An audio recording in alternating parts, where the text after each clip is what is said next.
సాగర తీరం నిన్న సాయంత్రం యుద్ధ వాతావరణాన్ని తలపించింది. ఏటా డిసెంబర్ 4న నావిడే నాడు జరిగే ఈ కార్యక్రమాన్ని ఈసారి ఒడిశాలోని పూరి తీరాన రాష్ట్రపతి ద్రౌపది ముర్ము సమక్షంలో నిర్వహించారు.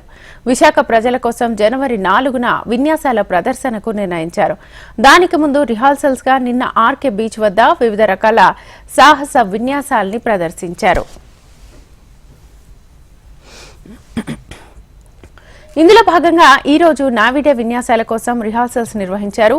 గగనతలంలో యుద్ధ విమానాలు, హెలికాప్టర్స్ సాగించిన విన్యాసాలు చూపరులను అబ్బురపరిచాయి. శత్రువులపై దాడి చేసే సన్నివేశాల తీరంలో యుద్ధ సన్నివేశాలను కళ్లకు కట్టాయి. మరోపక్క సముద్రంలో చిక్కుకున్న సైనికులను కాపాడే విన్యాసాలు ఒళ్లు గగురు పుడిచాయి. తీరానికి దగ్గరగా ఆకాశంలో పారాగ్లైడర్లు దూసుకెళ్తూ సందడి చేశాయి. మరో 4 రోజుల పాటు సన్నాహక కార్యక్రమాలను నిర్వహించనున్నారు.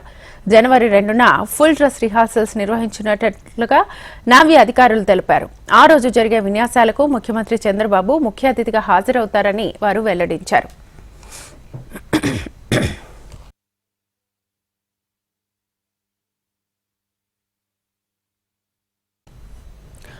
ప్రతి సంవత్సరంలాగే ఈసారి కూడా భారీ స్థాయిలో ఏర్పాట్లు ముమ్మరంగా సాగుతున్నాయి. ఇందుకోసం అన్ని శాఖల అధికారులు సమన్వయంతో కలిసి పనిచేస్తున్నారు. ప్రధాన వేదిక నిర్మాణం, fire work, laser show, drone షోల నిర్వహణపై దృష్టి సారించారు. ఈ విన్యాసాలను వీక్షించేందుకు ప్రజలు అధిక సంఖ్యలో రానున్నారు. ఈ సందర్భంగా పోలీసులు పటిష్ట బందోబస్తును ఏర్పాటు చేస్తున్నారు.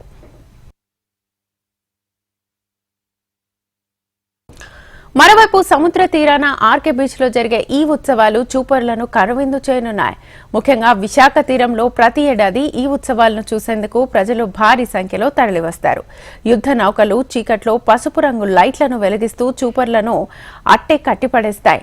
అలాగే మైరన్ పారా జంపర్లు, స్కై డ్రైవర్లు, కమాండోల డ్రిల్స్ విన్యాసాలు ఇక చూసి తీరాల్సిందే.